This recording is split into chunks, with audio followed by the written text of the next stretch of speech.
Hey guys, it's Kimberly here at South Bay Volkswagen in sunny San Diego, and today we're going to be talking about the Park Pilot on the 2019 eGolf. Today I'm going to be showing you how to park in between two spots. So this is what we'll do.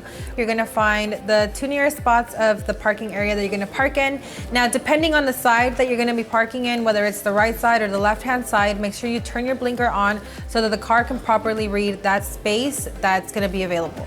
So for example, right now we're going to be parking on the left-hand side. So we're going to turn that blinker on. Make sure that the Park Pilot is on as well. And then you're going to go ahead and start driving really slow so that the car can read the spaces properly. Once you see the arrow, you're going to go ahead and put the car into reverse. And then from there, you're going to go ahead and let go of the steering wheel completely. Make sure that you're still managing the braking and the acceleration. You're still going to be in charge of that. The car will completely park itself, but you still need to be aware of the driving and the reverse. Now, when you go ahead and click into reverse the first time, you're gonna see a bar on the left-hand side. That bar is gonna tell you the proximity.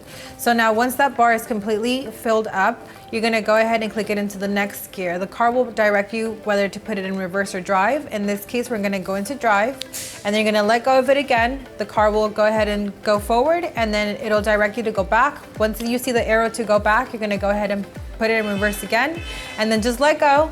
Make sure your foot is on the brake so that the car doesn't go back all the way, and then just brake it all the way, and it'll tell you when the park assisting has ended. It'll give you a warning on the infotainment cluster, and then all you need to do is just put your car in reverse. Thank you guys so much for watching. I hope this video was very helpful. Please make sure you click like and subscribe, turn on those post notifications. Again, if there's any comments or questions, please feel free to drop them down below, and we'll see you guys next time.